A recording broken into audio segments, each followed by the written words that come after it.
Welcome to my channel set tax சேனலுக்கு உங்களை அன்புடன் வரவேற்கிறேன்.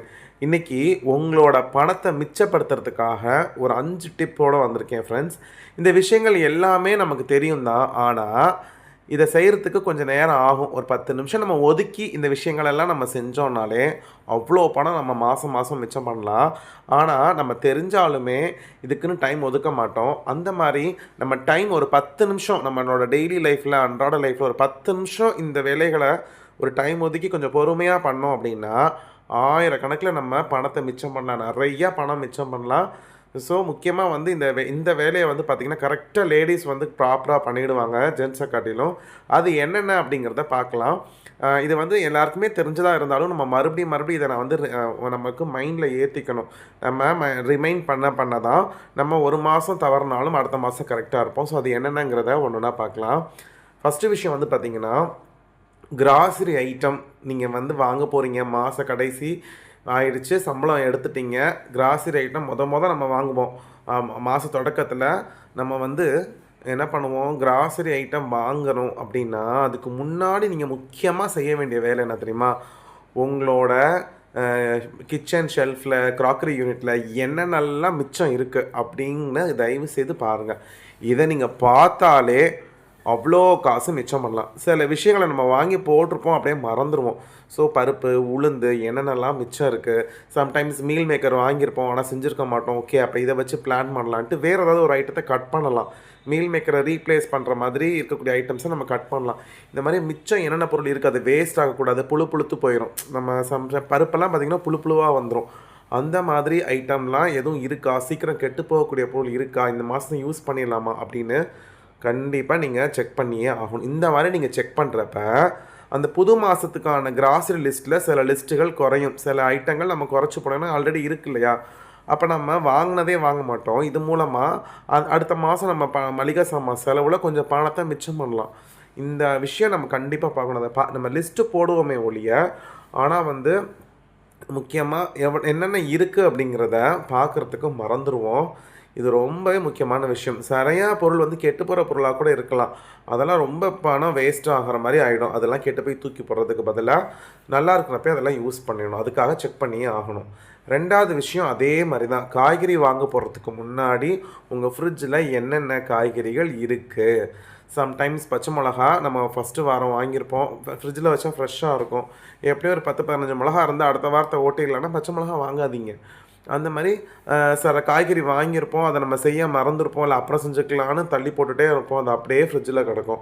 அதை எடுத்து இந்த வாரம் செஞ்சிடலாம். ஸோ அந்த மாதிரி பிளான் பண்ணிக்கோங்க. என்னென்ன காய்கறிகள் மிச்சம் இருக்குது, நம்ம என்ன மிச்சம் இருக்குது அப்படின்னு தெரியாமல் போய் மறுபடியும் என்ன செய்வோம், புதுசாக வாங்கிட்டு வருவோம். பழசாகியோ கெட்டு 2 நாள் மறந்துட்டு அதுக்கப்புறம் பார்த்து தூக்கி போடுறோம். இது வந்து வேஸ்டேஜ் தான் ஆகும். ஸோ இந்த மாதிரி நம்ம பொருளை அதிகமாக வேஸ்ட் பண்ணோம் அப்படின்னா நமக்கு பணமே சேராது. ஸோ அதனால் நீங்கள் என்ன பண்ணுங்கள், காய்கறி வாங்கும்போது கூட ரிமைனிங் காய்கறிகள் என்னென்ன இருக்குது அதை பார்த்துட்டு நீங்கள் பல்க் ஷாப்பிங்க்கு போங்க. இது வந்து பார்த்திங்கன்னா ரெண்டாவது விஷயம். காய்கறியும் நீங்கள் கண்டிப்பாக செக் பண்ணி ஆகணும், கிராசரியும் செக் பண்ணி ஆகணும். மூணாவது விஷயம், நம்ம காய்கறி என்னென்ன கிராசரி ஐட்டங்கள் மிச்சம் இருக்குது அப்படிங்கிறத நம்ம பார்த்துட்டு அதுக்கு தகுந்த மாதிரி கிராசரி ஷாப்பிங் பண்ண போகும் முன்னாடி நீங்கள் செய்ய வேண்டிய முக்கியமான விஷயம் லிஸ்ட்டு ப்ரிப்பேர் பண்ணணும்.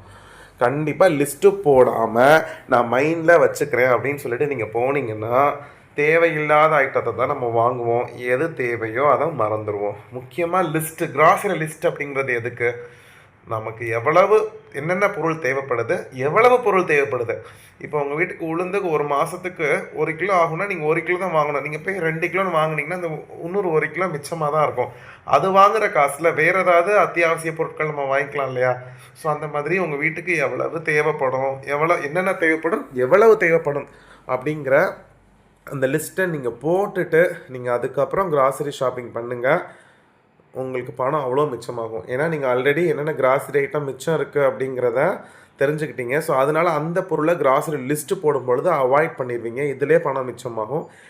இனிமேல் நம்ம குடும்பத்துக்கு எவ்வளவு தேவைப்படுது, என்ன தேவைப்படுது, தேவையில்லாததெல்லாம் நீங்கள் லிஸ்ட்டு போடும் பொழுது என்ன பண்ணிடணும், ரூல் அவுட் பண்ணிட்டீங்க, அவாய்ட் பண்ணிட்டீங்க அப்படின்னா ஆட்டோமேட்டிக்காக உங்களோட கிராசரி அமௌண்ட்டு, எக்ஸ்பென்சஸ் நல்லாவே குறையும். ஸோ தேவைப்படுற எல்லாத்தையுமே நீங்கள் வாங்கிடுவீங்க.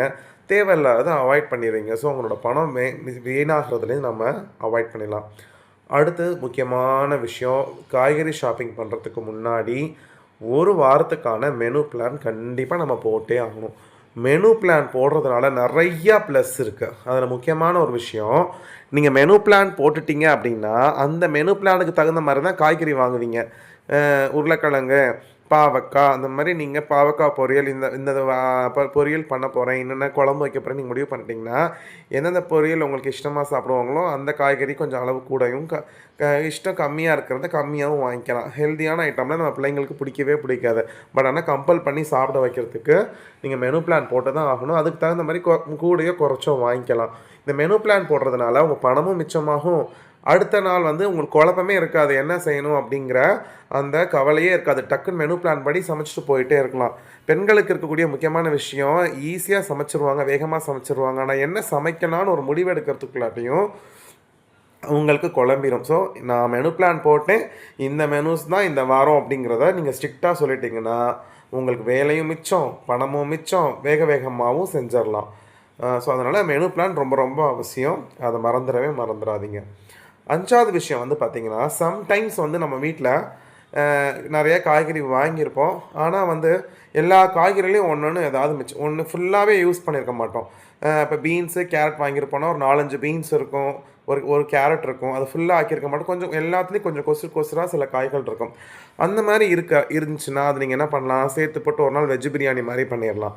இல்லை ஒரு காய்கறி அவியல் மாதிரி பண்ணலாம்.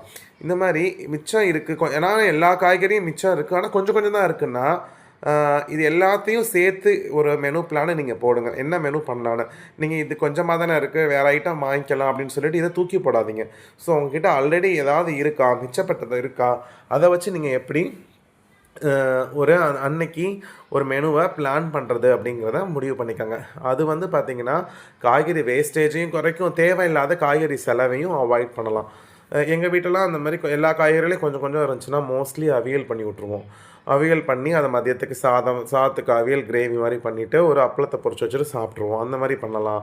வெஜ்ஜு பிரியாணி பண்ணலாம், இல்லை நீங்கள் சொன்ன மாதிரி கலவை சாதம் பண்ணலாம். இந்த மாதிரி ஏதாவது ஒரு விஷயத்தை பண்ணி பிள்ளைங்களுக்கு டேஸ்ட்டாக இருக்கிற மாதிரி நீங்கள் ஒரு ஐடியா பண்ணிக்கோங்க. இல்லை 2 காய்கறியாக பண்ணிடுங்க. சம்டைம்ஸ் வெண்டைக்காய் பார்த்திங்கன்னா 1/4 கிலோ இருக்கும், ஆனால் எங்களுக்கு 4 பேருக்கு பத்தாது. இன்னொரு காய் வந்து கொஞ்சம் அது ஒரு 1/4 கிலோ இருக்கும். ஸோ 2 காயாக பண்ணி அதை ஷேர் பண்ணிக்கலாம். கொஞ்சம் இருக்கிறது தனித்தனியாக பொரிச்சு கூட நம்மளால் ஷேர் பண்ணி அந்த வேஸ்டேஜை தவிர்க்கணும். இது மூலமாக எக்ஸ்ட்ரா பணம் செலவாகாமல் நம்ம பாதுகாத்துக்க முடியும். ஸோ இந்த விஷயம் உங்கள் எல்லாருக்குமே பிடிச்சிருக்கும் நம்புறேன். இது யூஸ்ஃபுல்லாக இருக்குது அப்படிங்கிற நினச்சிங்கன்னா உங்கள் ஃப்ரெண்ட்ஸ்க்கு ஷேர் பண்ணுங்கள். உங்களோட கமெண்ட் பாக்ஸில் தாங்க ஃப்ரெண்ட்ஸ். அடுத்த வீடியோவில் உங்கள் எல்லாரையும் பார்க்குறேன். Bye friends.